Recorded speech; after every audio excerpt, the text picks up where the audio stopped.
오늘 3장은 조금 길지만 이제 한 사건이기 때문에 오늘 같이 마무리를 하도록 그렇게 하겠습니다. 뭐 바쁘신 게 없죠? 여러분 아시다시피 제가 이제 이 말주변이 없어서 이 본문을 길게 하면 설교를 짧게 잘 못합니다. 그러니까 여러분들이 열심히 하나님 말씀을 잘 배우고자 하는 마음으로 같이 오늘 설교의 제목을 요단을 건너라 이렇게 정했는데 여호수아서를 관통하는 저 동사 네 가지를 여러분들이 기억을 합니까?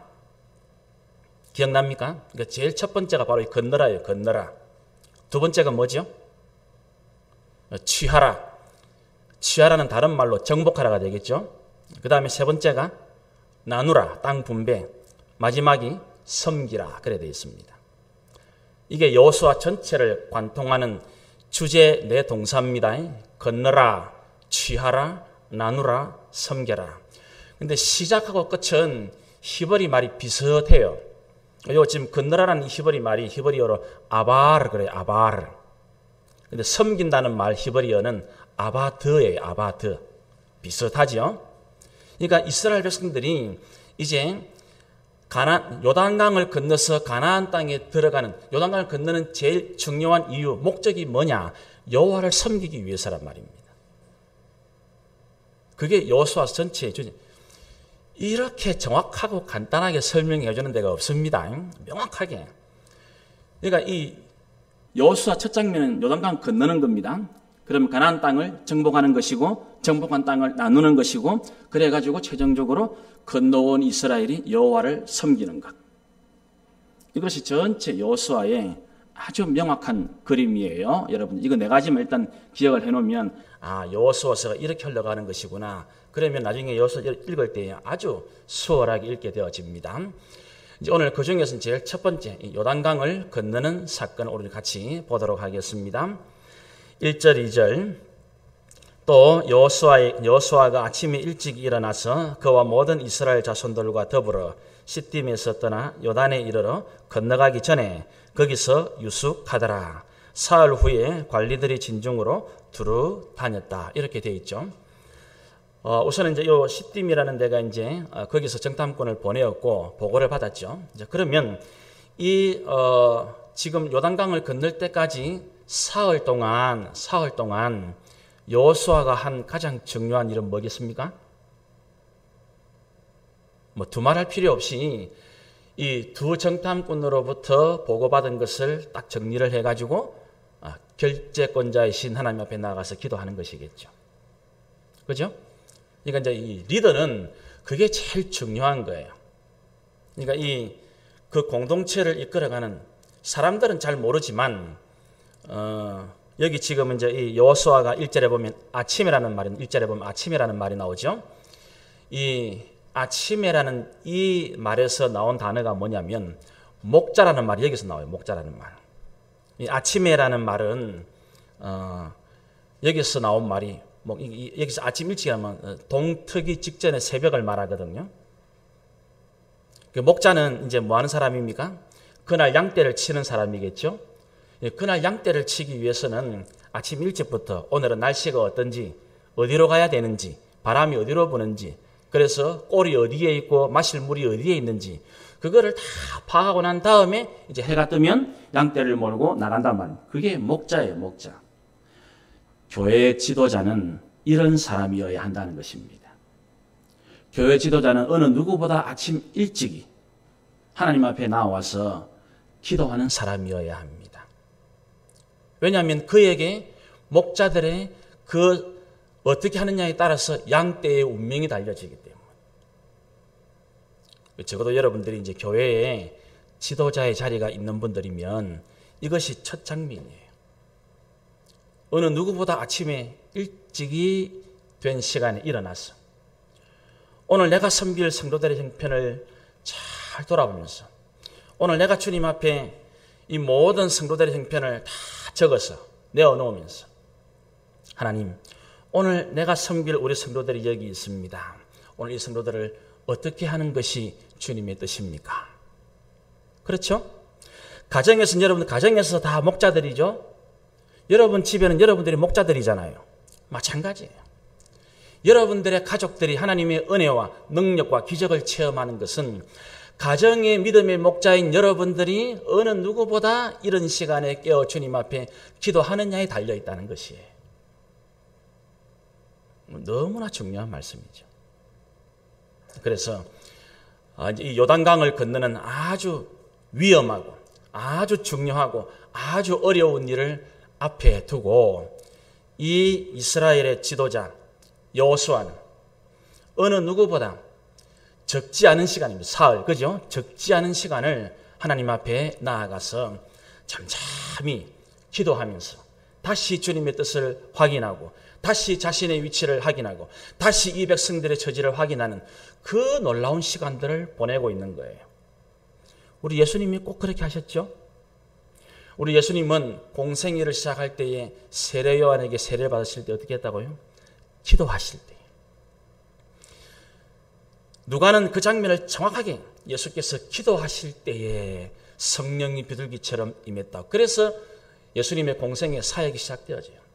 12를 택하실 때 어떻게 하시죠? 밤새 기도하신 후에. 그래서 예수님은 예수님의 모든 요단강을 건너는 것 같은 놀라운 기적과 능력이 나타나는 비결을 뭐라고 말씀하셨다고요? 기도 외에는 이런 유가 나갈 수가 없다. 기도하십니까? 기도하십시오. 그게 교회 리더들의 제일 중요한 모습입니다. 여러분들의 가정을 하나님의 은혜와 기적으로 채우기를 원하십니까? 기도의 사람이 되시기를 바랍니다. 잠잠히 하나님 앞에 오랜 시간을 엎드리십시오. 여호수아는 무려 사흘을 하나님 앞에 잠잠히 엎드리며 기다리고 있습니다. 그러할 때에 하나님의 요단강을 건너는 능력과 기적을 체험하게 되어지는 것이에요. 첫 장면부터 벌써 우리에게 놀라운 하나님의 은혜의 메시지가 전달되어지고 있습니다. 우리가 이제 들은 말씀대로 꼭 순종하고 실천이 되어져야 됩니다. 그래서 우리 교회도 요단강을 건너야 하는 중요한 일을 앞두고 있다면 교회 리더들인 여러분들이 해야 될 제일 중요한 일은 이런저런 일을 하기 전에 먼저 잠잠히 하나님 앞에 오래 기도하는 것입니다. 그리할 때에 하늘로부터 이 불가능한 요단강을 건너는 기적을 경험하게 하실 것이란 말입니다. 그래서 우리 생명나무 교회도 하나님의 능력과 은혜를 체험하는 교회가 되는 비결은 하나님 앞에서 기도하는 지도자가 많아질 때예요. 주님 앞에 잠잠히 기도하고 엎드리는 그 사람을 통해서 하나님은 이제 우리 앞에 있는 요단강을 건너게 하실 것이라는 것을 꼭 기억하시기를 바랍니다. 이제 3절부터 보면 요단강을 건너는 이 요단강 도하 사건의 특징이 나옵니다. 3절 백성에게 명령하여 이르되 너희는 레위 사람 제사장들이 너희 하나님 여호와의 언약궤 매는 것을 보거든 너희가 있는 곳을 떠나 그 뒤를 따라가라. 이게 이제 여기서 지금 여러분들은 제사장이라는 말에도 표시를 해야 되고 언약궤에는 표시를 꼭 해놔야 되겠죠. 지금 이게 요단강을 건너는데 제일 중요한 특징이 뭐냐면은 언약궤가 앞서가야 한다는 것입니다. 언약궤 안에는 뭐가 들어있습니까? 하나님께서 모세를 통해 주신 증거의 두 돌판이 있죠. 쉽게 말하면 우리식으로 표현하면 하나님의 말씀이 있는 말씀. 그러니까 요단강을 건널 때 제일 중요한 것은 군인들이 앞장서는 것이 아닙니다. 정예부대가 앞장서는 것이 아닙니다. 언약궤를 맨 제사장들이 앞장서야 불가능한 요단강을 건너게 되어진다는 것입니다. 그래서 지금 여러분이 개인적으로, 여러분이 가정적으로, 여러분이 교회적으로, 여러분이 사회나 국가적으로 지금 요단강과 같은 불가능하고 넘기 어려운, 넘어서기 힘든 그 현실 앞에 있다면 그런 여러분들이 해야 될 제일 중요한 일이 뭐냐면 하나님 말씀을 먼저 앞세워야 한다는 것입니다. 그래야만 한 명도 빠짐없이 요단강을 건너갈 수 있게 되어지는 것입니다. 그러니까 저는 어쨌든 여러분의 이 섬기는 목회자로서 오전 시간에는 다른 것을 하지 않습니다. 오직 말씀 보고 기도하는 데만 전적으로 시간을 헌신하고 있습니다. 왜냐하면 이게 아니면 우리 공동체는 함께 우리의 요단강을 건너갈 수가 없으니까. 너무너무. 그러면서 이제 요단강을 건너는 이 일에 가장 중요한 것이 언약궤, 하나님 말씀을 앞세우는 것인데, 그러면 이거는 하나님 말씀은 곧 하나님 자신이죠. 그죠? 그죠? 그러니까 항상 하나님을 이렇게 앞서가는데, 이게 지금 언약궤를 제사장들이 메고 들어갑니다. 그러면 이 요단강을 건너서 가나안 전쟁의 성격을 너무나 명확하게, 이거는 이제 오늘 특히 이제 여러분들이 이제 직장에 나가고 일을 하고 사업을 하시는 분들은 이거 명심하셔야 됩니다. 우리 경상도 표준말로 단디 드러나야 됩니다. 단디. 이게 무슨 말씀이냐면 지금 가나안 땅에 들어가는 사람들은 군사들이 아니라 군인들이 아닙니다. 경제인들이 아닙니다. 정경련에서 가가지고 협상하는 게 아니에요. 가나안 땅에 들어가는 사람들은 제사장들이라는 것입니다. 이스라엘은 하나님 앞에 제사장 나라입니다.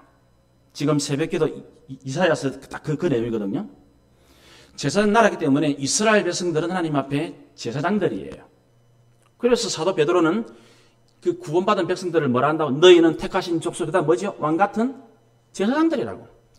너희는 택하신 족속이요 왕 같은, 그게 성도들 이스라엘 백성들의 정체성이에요. 그 말은 뭡니까? 가나안 땅에 들어가는 것은 땅을 차지하기 위해서, 곡식을 얻기 위해서, 우리식으로 말하면 돈을 벌기 위해서 예수 믿는 사람들 이 땅에서 직장을 출근하거나 사업을 하는 것이 아니라는 것입니다. 가나안 땅에 들어가는 제일 중요한 이유는 바로 제사장이라는 것이죠. 제사장의 역할이 뭐 하는 겁니까? 제사장들 제일 중요한 역할이 뭐죠? 백성들의 죄를 하나님 앞에서 용서받게 만드는 거잖아요. 바로 그거예요.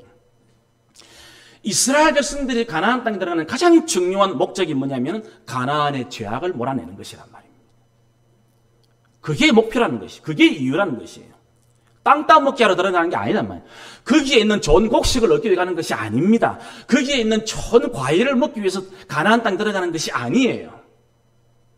뒤에 여러분 이제 10절에 가나안 7족속 전부 다 가나안의 죄악들, 우상들을, 그거를 없애기 위해서 들어가는 것이 제사장이에요. 제사장. 제사장은 백성들의 죄를 하나님 앞에 탁 내놓고 그 죄를 해결하는 존재가 제사장. 여러분들이 직장생활 하는 이유는 돈을 벌기 위해서가 아님을 기억하셔야 됩니다. 여러분들이 사업을 하는 이유는 하나님께서 돈을 많이 벌여가지고 넓은 땅을 사가지고 잘 먹고 잘 살아고 사업을 잘 되게 하시는 것이 아닙니다. 이것을 이번 여름 성령학교에서 우리 지난 주일날 여름 성경 2과 주제. 예수님이 제자들과 거기 무리들에게 너희는 세상의 소금이다 빛이다 그 말씀했죠. 바로 그네요. 소금이 뭐죠? 죄악으로 썩어서 부패하는 것을 막아내는 역할이 바로 세상의 소금. 빛이 뭡니까? 죄악으로 어두워진 세상을 하나님의 복음으로 밝히는 것. 딱 정말 그 내용이에요. 소금과 빛이 바로 우리가 바로 그거예요. 바로 그거예요. 이 세상에 교회가 존재하는 이유는, 우리가 예수 믿고 성도로서 이 땅에 존재하는 이유는 소금과 빛으로 존재하는 것입니다. 우리는 이 세상에 기업가가 아닙니다. 사업가가 아닙니다. 단순한 직장인이 아닙니다. 하나님께서 우리를 가나안 땅에 살게 하시는 것은 제사장으로 살게 하시는 것입니다. 여러분 이걸 알고 있습니까? 그렇게 살고 있습니까? 그렇게 살아야 됩니다. 그래야만 요단강을 건널 수가 있습니다. 그래야만 하나님이 약속하신 진짜 복을 누릴 수가 있어요. 진짜 복을. 우리는 지금 가나안 땅에 들어와 있습니다. 가나안 땅에 들어온 저와 여러분은 이 땅에 군인이 아닙니다. 기업가가 아닙니다. 경제인이 아닙니다. 우리의 정체성은, 우리의 신분은 제사장인 것을 꼭 기억하시기를 바랍니다. 그러므로 우리가 해야 될 제일 중요한 일은 마귀와 싸우는 것입니다. 죄와 싸우는 것입니다. 악한 것과 싸우는 것임을 기억하셔야 됩니다. 그래서 사도 바울은 그렇게 편지를 썼잖아요. 우리의 씨름, 우리의 싸움은 혈과 육에 대한 것이 아닙니다. 정사와 권세와 이 세상에 있는 어두움의 세력들과 하늘에 있는 악한 영들에게 대함입니다. 이걸 하기 위해서 뭘 하라고요? 하나님의 전신갑주로 무장을 하라고. 그렇게 엄히 명령하시고 있는 거예요. 이거를 잘 명심하셔야 됩니다. 예수님이 이 세상에 오신 이유는 딱 그거 하나죠. 우리를 어디에서 구원하시기 위해서요? 죄에서 구원하시기 위해서. 예수님이 세상 이 가나안에 오신 이유가 바로 그거기 때문에. 당연히 교회와 성도들의 존재 이유도 바로 거기에. 그런데 이게 지금 순 거꾸로 돼가지고 예수는 믿는데 예배는 드리는데 결론은 교회 다니는 사람도 돈이다 돈. 그것뿐이라. 그러니 하나님이 약속하신 복을 못 누린단 말입니다. 참된 평안을 못 누리는 거예요. 교회는 나오는데 그러니까 예배 드리는 것 말고는 세상 사람하고 다른 게 없어요. 지금 우리 시대의 한국 교회와 성도들의 모습이. 그러니까 하나님 내가 신앙생활 잘할게요. 그래놓고 결론은 뭐지요? 돈 주세요. 그것뿐이에요 지금. 그러니까 이게 지금 하나님하고 우리하고 뭐 사인이 안 맞는 거예요 지금. 하나님은 우리를 제사장으로 이 땅에 지금 보내신 우리는 자꾸 경제인이 되고 싶어 해요. 우리 자꾸 기업인이 되고 싶어 해요. 우리는 자꾸 성공한 셀러리맨이 되고 싶어 해요. 하나님은 그렇게 보낸 적이 없는데 그래서 우리가 이걸 잘 하기 위해서 4절에는 뭐라 하냐면 그러나 너희와 그 사이 거리가 2000규빗쯤 한 규빗이 여기가 45cm니까 2000규빗이니까 한 900m 1km 좀 안 되죠. 그죠? 900m쯤 되게 하고 그것에 가까이 하지 말라. 그리하면 너희가 행할 길을 알게 되어지는데 너희가 이전에 이 길을 지나가지 못했기 때문에 내가 지금 한 번도 가보지 않은 우리 지금 잠시 후에 1분 지금 1분 뒤에도 우리가 안 가본 길이죠. 오늘 밤도 우리가 안 가본 길이죠. 우리가 곧 맞이한 내일 우리가 안 가본 날이 된단 말입니다. 그거를 바로 가기 위해 제일 중요한 건 뭐냐? 항상 하나님 말씀보다 내가 앞서가면 안 된다는 말입니다. 하나님 말씀이 내 앞에 있어야 되지. 내가 하나님 말씀 없이 앞서가면 절대로 내가 가보지 않은 이 길을 복되게 영광스럽게 기적적으로 갈 수 없다는 말입니다. 그렇기 때문에 항상 아침에도 저녁에도 하나님 말씀을 붙들어야 할 이유가 거기 있는 거예요. 지금 우리가 만나는 시간 자체가 가보지 않은 시간이에요. 가보지 않은 시간. 오늘 밤에 우리가 가보지 않은 시간이란 말입니다. 그거를 하기 위해서 항상 말씀이 먼저 있고 그 뒤에 내가 가야 된답니다. 내가. 절대로 가까이 하지 마라. 앞서지 마라. 대등하게도 하지 마라. 반드시 하나님 말씀을 딱 앞세우고 거기에 항상 알맞은 거리를 잘 유지해야 됩니다. 너무나 중요한 말씀이죠. 이제 그리할 때에 하나님께서 가보지 않은 그 길을 기적적으로 성공적으로 감사와 찬양으로 건너가게 하실 것이다. 그렇게 말씀하고 있습니다. 어떻습니까? 지금 여러분은 요 말씀 4절 말씀 그대로 지금 살고 있습니까? 말씀이 내 앞선을 가고 있습니까? 내 앞에 말씀이. 내 앞에 말씀이 앞서가려고 하면 날마다 말씀을 안 붙들면 안 됩니다. 그렇죠? 우리 지금 주일 오후마다 요한복음 예수님 늘 뭐라 나는 절대로 내 말을 하지 않고 누구 말을 한다고요? 아버지께서 딱 그러니까 예수님도 아버지 말씀을 절대로 앞서간 적이 없습니다. 그렇죠? 그런데 이게 중요한 거는 이 과연 우리 성도들의 삶에 진짜로 날마다 말씀이 앞서가고 있느냐는 거죠. 말씀을 묵상 안 하면 어떻게 앞서가겠어요? 말씀을 읽지 않으면 어떻게 앞서가겠어요? 말씀을 보지 않으면 어떻게 말씀이 앞서가겠어요? 안 된단 말입니다. 그래서 가능하면 매 성경이든지 뭐든지 사시고 안 그러면 성경책이라도 꼭 휴대되는 것 꼭 사가지고 언제라도 내가 제일 먼저 하나님 말씀 한 절 꼭 묵상을 하고 그렇게 하루를 시작할 수 있는 영적인 습관을 들이는 것이 굉장히 중요해요. 그러면 하나님께서 내가 그날도 말씀을 먼저 다 읽으면 내가 오늘 가보지 않은 이 하루를 살게 될 것인데 하나님께서 말씀을 먼저 앞세우는 그 사람은 요단강을 건너고 넘어서는 기적적인 삶을 하루하루 살게 만드신다는 것입니다. 그래서 반드시 그대로 꼭 실천하십시오. 하나님 말씀을 먼저 앞세워. 내 생각을 먼저 앞세워 이러면 큰일 납니다. 보통 사람들은 예수 믿는 분들이라도 매일 자기 일하는 것만 생각하고 자기 사업만 생각해요. 물론 그게 필요하지만 그게 하나님 말씀보다 앞서가 있으면 아무 짝에도 쓸모없는 것이 되어진단 말입니다. 반드시 하나님 말씀이 딱 하나님은 먼저 앞서 있고 그 뒤에 내가 딱 알맞은 그 일을 딱 유지하면서 그 말씀을 보고 딱 걸어가야 그 언약 궤를 보고 따라가야 내가 요단강 건너게 되어진단 말입니다. 살게 되어진단 말입니다. 우리가 잘 명심하셔야 됩니다. 그러면서 이제 이스라엘이 해야 될 제일 중요한 것이 하나 나옵니다. 5절. 여호수아가 또 백성에게 이르되 너희는 자신을 성결하게 하라. 여호와께서 내일 너희 가운데에 기이한 일들을 행하시리라.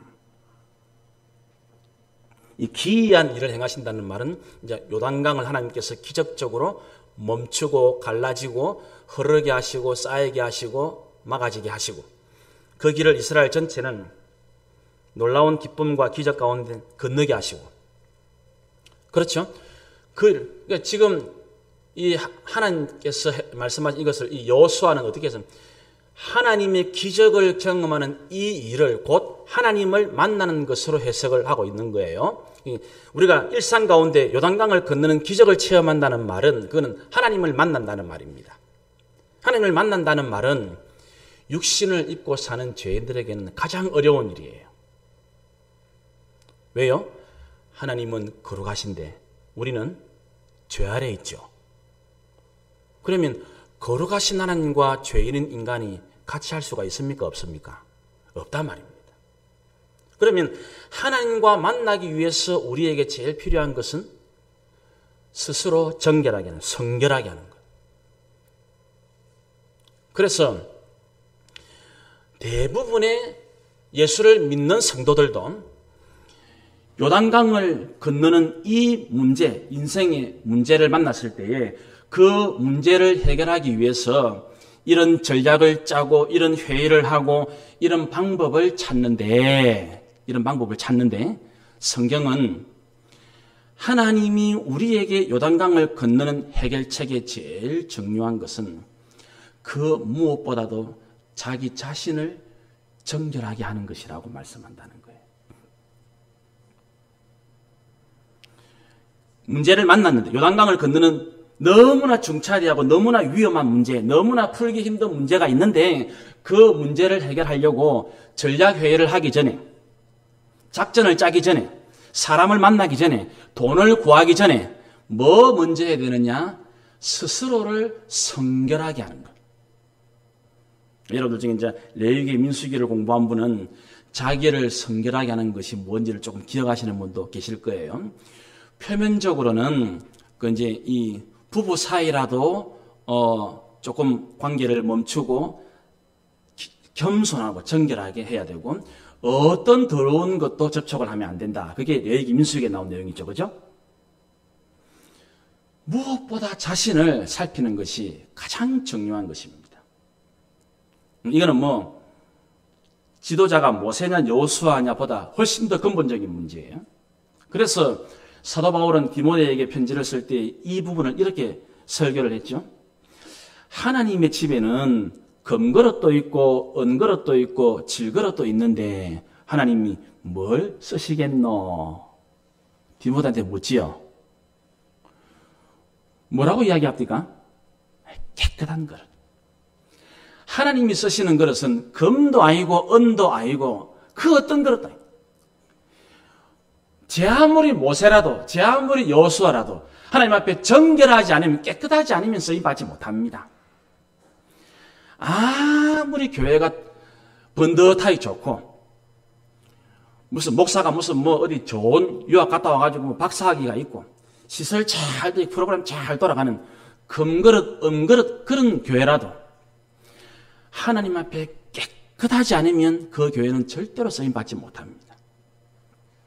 마찬가지입니다. 내 아무리 목사라도 장로라도 권사라도 집사라도 직분이 무엇이든지 간에 그 사람이 하나님 앞에 깨끗하지 않으면 절대로 쓰임받지 못합니다. 그래서 하나님은 요단강을 건너는 이 가장 위험하고도 중요한 이 일은 무엇이 가장 중요하냐? 작전을 잘 짜는 게 아닙니다. 어디 누가 이 일을 잘하겠는가 사람을 찾는 게 아닙니다. 나를 죄로부터 깨끗하게 지켜내는 것입니다.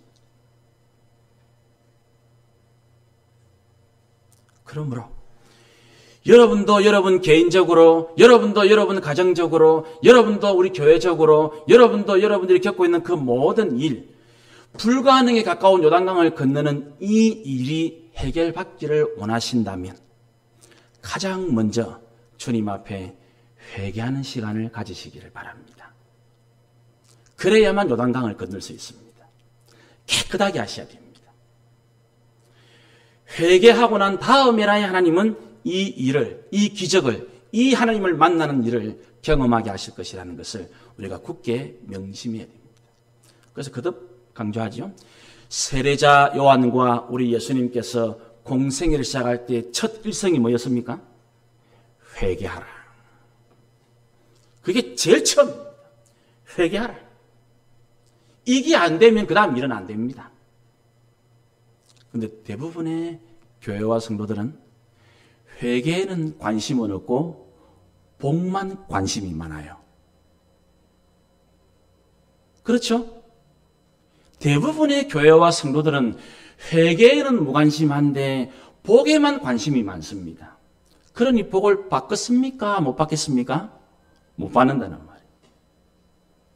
그런데 회개만 하면 복은 달라 소리 안 해도 주신단 말입니다. 그렇죠? 가지치기만 잘 되면 저절로 열매를 맺는답니다. 그죠? 가지치기만 잘하면 열매는 저절로 더 멋지게 맺히게 되어지는 것입니다. 그래서 우리는 복을 주십시오 하기 전에 먼저 내 죄를 회개하면 하나님의 놀라운 기적과 복을 진짜로 경험하게 될 줄을 믿습니다. 이 길을 꼭 걸어가시기 바랍니다. 6절 여호수아가 또 제사장들에게 말하여 이르되 언약궤를 메고 백성에 앞서 건너라 하며 곧 언약궤를 메고 백성에 앞서 나아갔다. 이 지금 여기서 중요한 표현은 지금 백성 앞에 선 제사장들이 반복되고 있죠. 그죠? 그 지도자는 항상 내가 언약궤를 메고 가는 것을 백성들이 볼 수 있도록 해요. 백성들 앞에 서 있는 존재가 지도자. 그 지도자는 항상 언약궤를 메고, 그러니까 가장 하나님 바라시는 교회의 모습은 어떤 모습이냐면 그 교회 지도자들이 항상 일반 성도들이 쳐다볼 때마다 우리 교회 장로님, 우리 교회 권사님, 우리 교회 안수사님들은 항상 하나님 말씀을 딱 붙잡고 우리 앞에 가고 있고, 그걸 백성들이 딱 볼 수 있도록 해라. 백성들이 볼 수 있도록. 그래야 전부 다 요단강을 건너갈 수 있게 되는, 전부 다. 백성 앞에서 언약궤를 맨 제사장이어야 한다라는 것을 우리에게 지금 거듭 당부하고 있는 것이에요. 지도자는 요런 모습이어야 합니다. 여러분들이 아마 잘 하시고 있는 제가 알고 있습니다. 열심히 말씀을 읽고 묵상하는 분들이 굉장히 많이 있습니다. 계속 그렇게 하십시오. 그래서 누가 쳐다봐도 우리 교회 직분자들은 항상 언약궤를 메고 우리 성도들 앞에서 지금 그렇게 나아가고 있구나 하는 것을 볼 수 있도록. 우리 성도들이 딱 쳐다만 보면 우리 교회 직분자들은 언제든지 자기 생각대로 안 하고 하나님 말씀을 딱 붙잡고 그 말씀에 따라서 움직이고 있구나.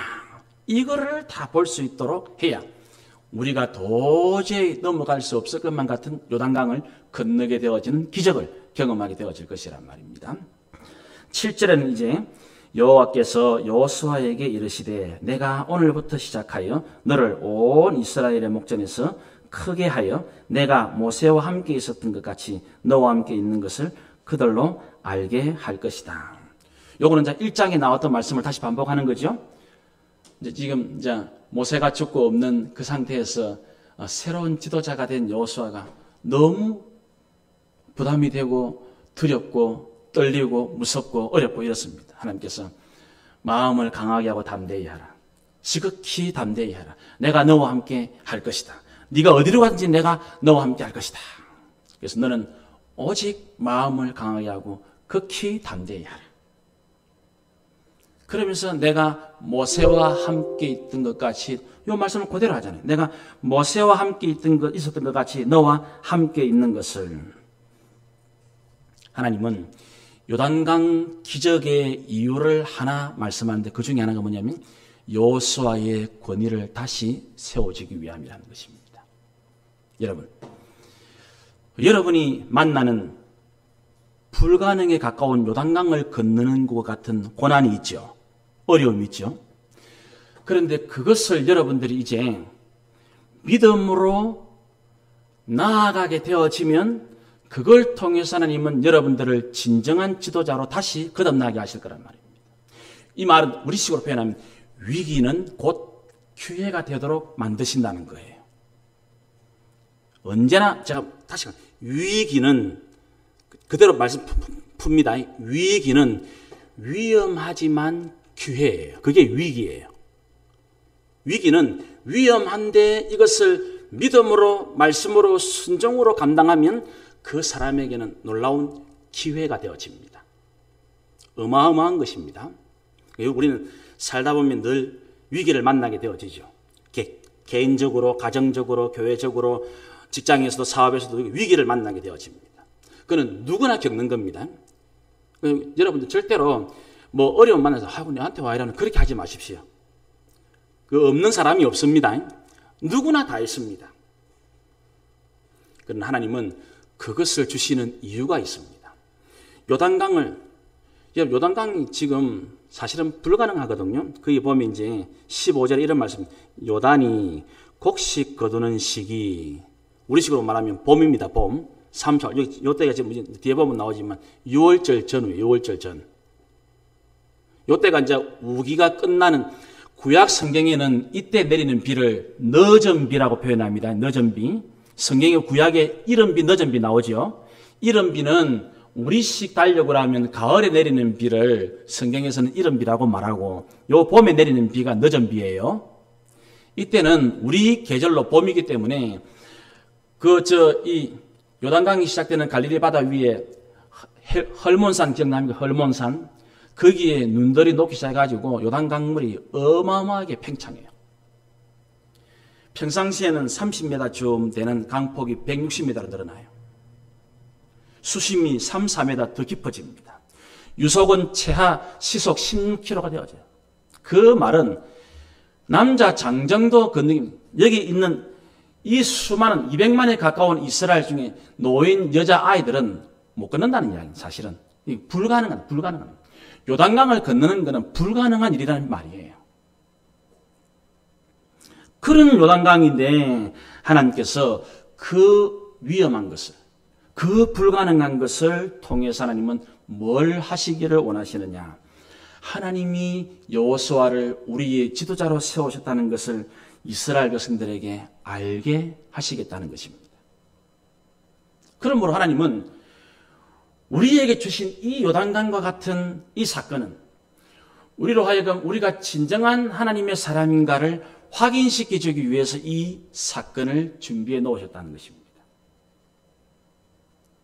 여호수아에게 이 무모한, 이 중차대한 이 일을 맡기신 것은 여호수아가 바로 모세와 같은 존재이며 그와 함께 하시는 분이 바로 여호와 하나님이심을 알게 하시기 위해서 이것을 한다는 거예요. 이것을 놀랍게도 하나님은 위기를 통해서 돌파해 나가시도록 하는 거예요. 여러분들에게 요단강과 같은 그 불가능한 일들이 놓여 있습니까? 하나님이 이걸 건너게 하실 겁니다. 믿음으로 순종하시기 바랍니다. 믿음으로. 내 눈에는 불가능한 일인데, 내 계획으로는 이건 안 되는 일인데, 하나님을 믿고 하나님 말씀에 순종하시기 바랍니다. 그러면 그 일을 기적적으로 경험하는 것은 말할 것도 없고 기적 자체가 중요한 것이 아니고 그것을 믿음으로 순종한 사람이 하나님의 사람인 것을 하나님이 증명해 주겠다는 것입니다. 이스라엘 백성 앞에서 내가 여호수아가 누구인지를, 여호수아를 다시 크게, 하나님은 지금 여러분들을 크게 하시기로 계획하셨습니다. 여러분 삶에 위기나 고난이 와 있습니까? 기뻐하십시오. 당신을 크게 하시기 위한 하나님의 손길이라는 것입니다. 이걸 놓치지 마시기 바랍니다. 대부분의 사람들이 위기가 오는 것을 두려워합니다. 무서워합니다. 제가 누차 말했죠. 여러분들에게 하나님께서 어마어마한 택배를 사실은 매일 보내고 있어요. 그 안에는 놀라운 하나님의 기적이 있습니다. 택배 안에는 하나님의 놀라운 축복이 있습니다. 기쁨이 있습니다. 평안이 있습니다. 그런데 절대 다수의 성도들이 그 택배를 받지 않습니다. 왜냐하면 포장지에 문제가 있거든. 그 포장지가 뭐로 박스가 되어 있냐면 포장지가 이름이 고난이라는 포장지예요. 안에는 축복이 있습니다. 안에는 크게 되는 일이 있습니다. 안에는 하나님의 기적이 있습니다. 그 안에 걸 뜯어봐야 되는데 껍데기만 뭐 겁을 내가지고 절대로 안 받아요. 성도들이 받지를 않습니다. 어떻습니까? 여러분들도 혹시 그 박스에 쓰여진 고난 그것 때문에 그 안에 있는 복을 못 받은 분 아닙니까 혹시? 안 뜯어봤지요? 겁내고. 그래서 제가 방금 아이고 하나님 왜 나한테 그런 고난을 지금, 고난은 그 안에 들어있는데, 요단강 그 안에 들어있는데 절대 다수의 교회와 성도들이 거기 싫어서, 거기 무서워서, 거기 두려워서 그 고난 포장지 안에 있는 하나님의 기적, 하나님의 크게 하심, 하나님의 능력을 받지 못한다는 것입니다.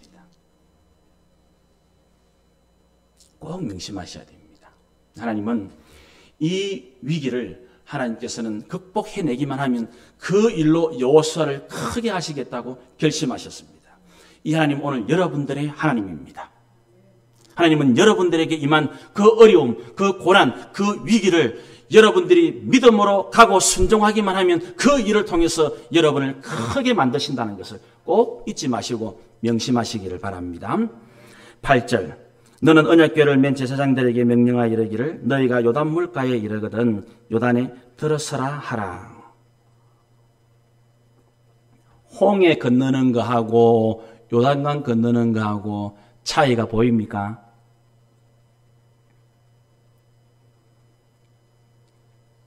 보인다 손들어 보이소. 안 보인다 손들어 보이소. 에라이 모르겠다. 홍해는 하나님이 갈라놓고 말리놓고 건너라 합니다. 근데 이거는 먼저 발을 넣어야 멈추고 마릅니다. 그 차이예요.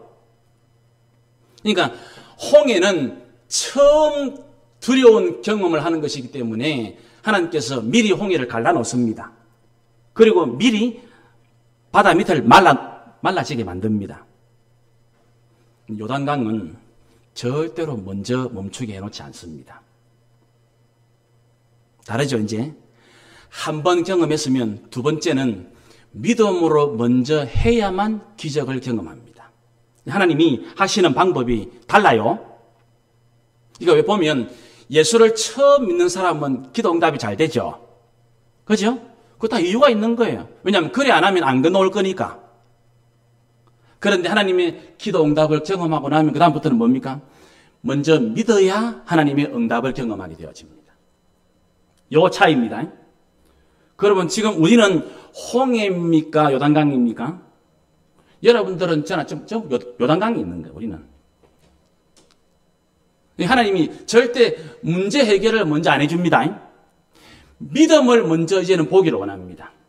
그러니까 말씀 딱 언약궤 말씀 딱 붙들고 믿음으로 먼저 저 발 들여놓으면 아이고 내가 살겠나 죽겠나 그래요. 지금 요단강이 지금 너무나 위험합니다. 그런데 하나님을 믿고 발을 내딛는 사람, 나가는 사람, 순종하는 거기에 하나님이 요단강이 멈추고 요단강 바닥이 마르는 기적을 경험하게 하시겠다는 거예요. 그 차이입니다. 지금 여러분들은 처음 믿는 사람처럼 하면 안 됩니다. 그렇게 진행이 안 됩니다.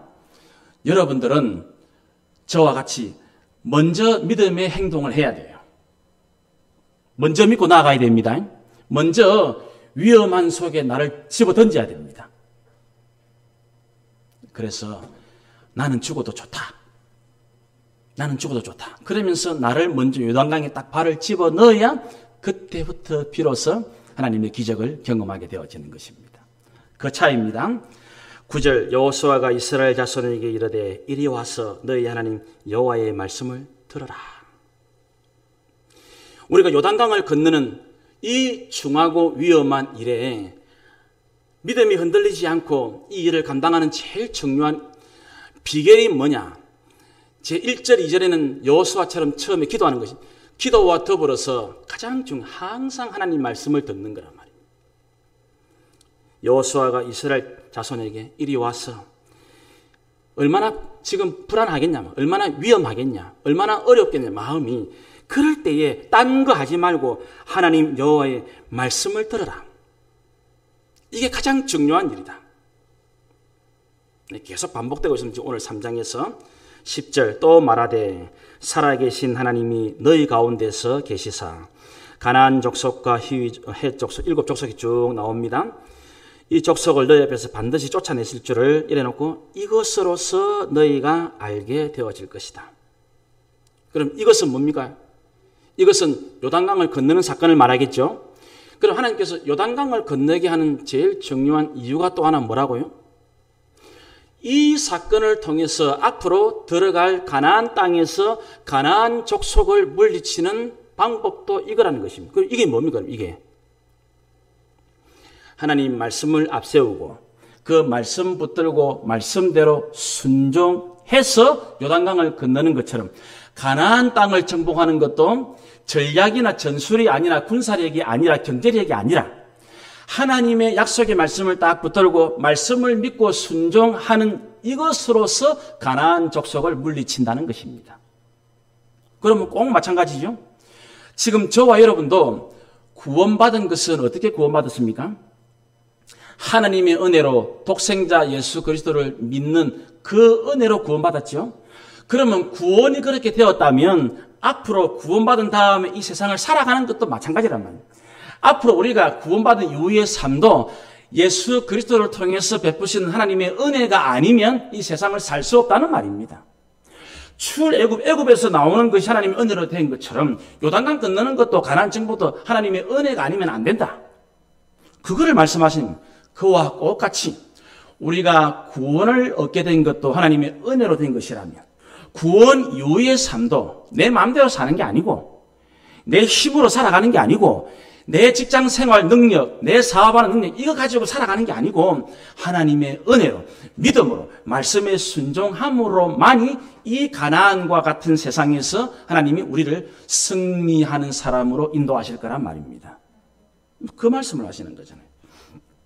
11절 12절 보라 온 땅에 주의 언약궤가 내 앞에서 요단을 건너가나니 이제 이스라엘 지파 중에서 각 지파에 한 사람씩 12명을 택하라. 12명은 이제 뭐 하는지 다음 주 4장에 나오는 거 볼 겁니다.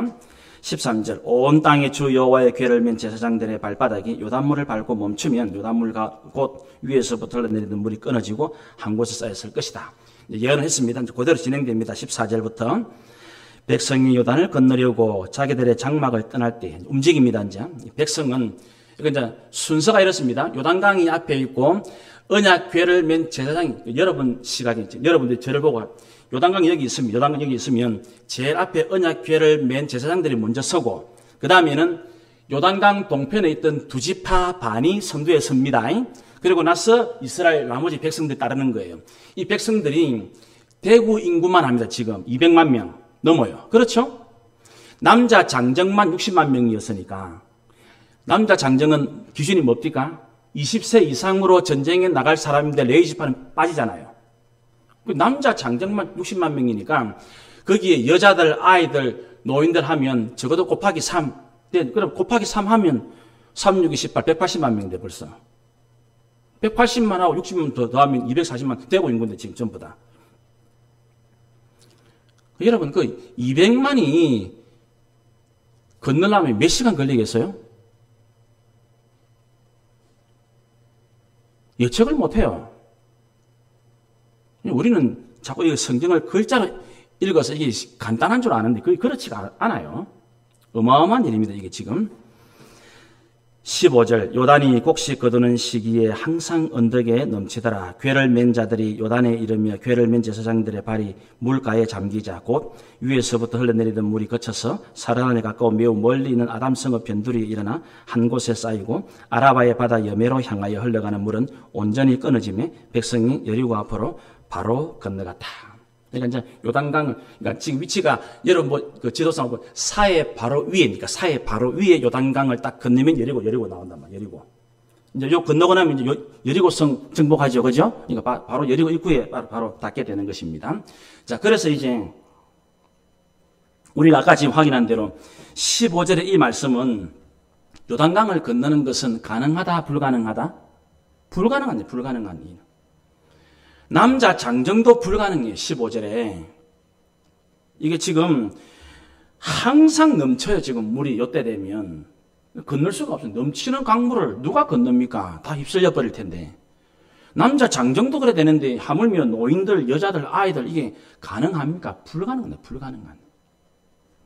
그런데 이 건넌단 말입니다. 그러면 이 말씀은 지금 지금 제사장들이 앞장서 가지고 딱 요걸 불가능. 그러면 이거는 지금 15절, 16절 이 말씀은 뭘 우리에게 하시기 위함이겠습니까?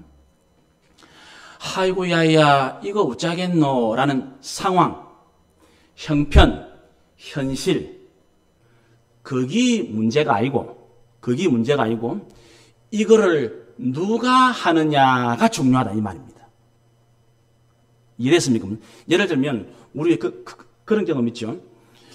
우리가 지금 볼 때는 이게 뭐 예를 들면 전기가 문제가 생겼다 그러면 우리는 거의 모른단 말입니다.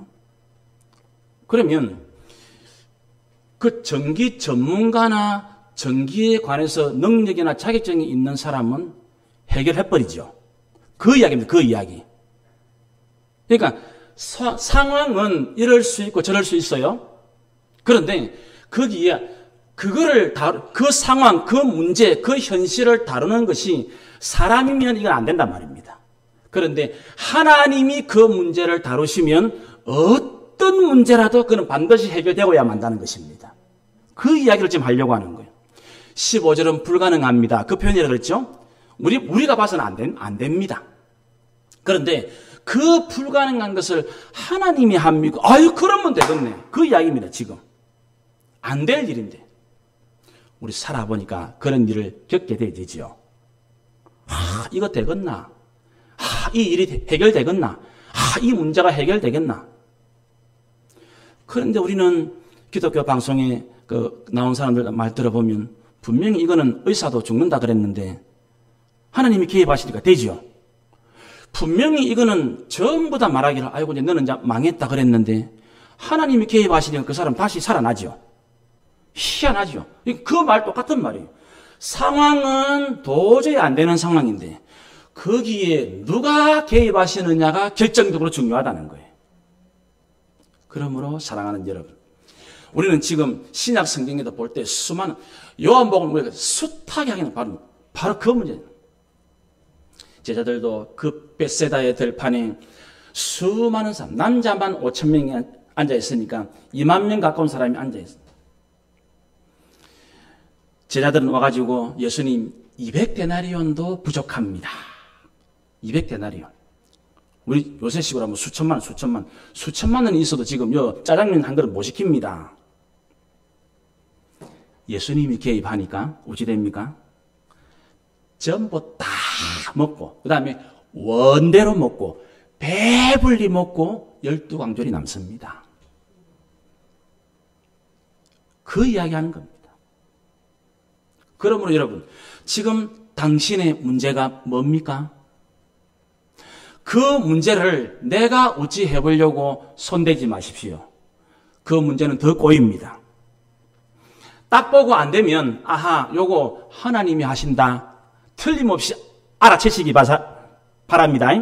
하나님이 개입하시면 안 될게 됩니다. 그러므로 여러분들의 어려운 문제, 여러분들의 불가능한 문제에 하나님께 가지고 맡기시기를 바랍니다. 그래 되어지는 거예요. 그게 해결책입니다. 그 이야기를 지금 하고 있는 그 이야기를.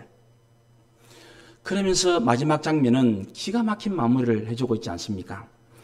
17절 여호와의 언약궤를 맨 제사장들은 요단 가운데 마른 땅에 굳게 섰고 이제 꼼짝 못합니다.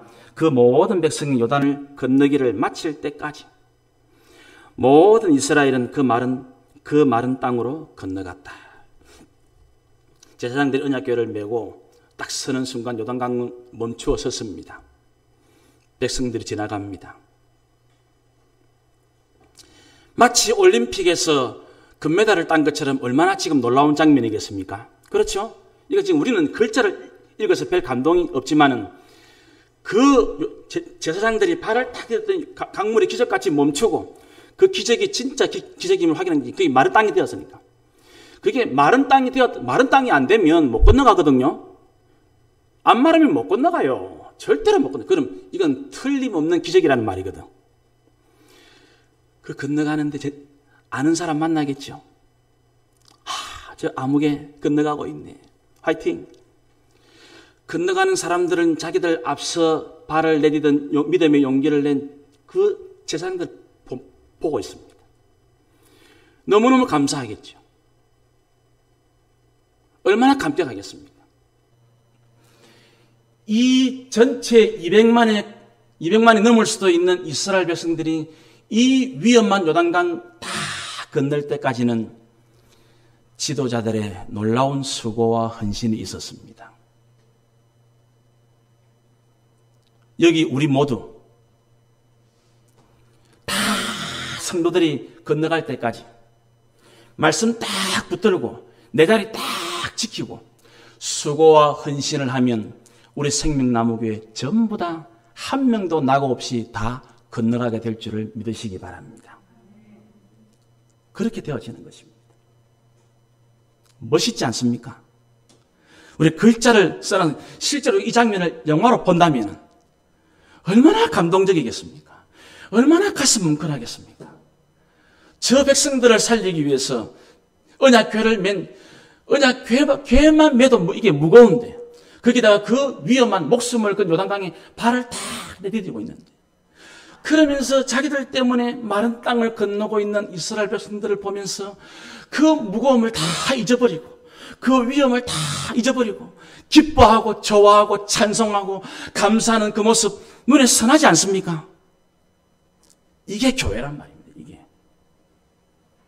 백성들은 건너가면서 자기들을 위해서 수고해준 이 제사장들을 박수를 쳐주면서 아이고 고맙습니다. 아이고 감사합니다. 이게 교회란 말입니다.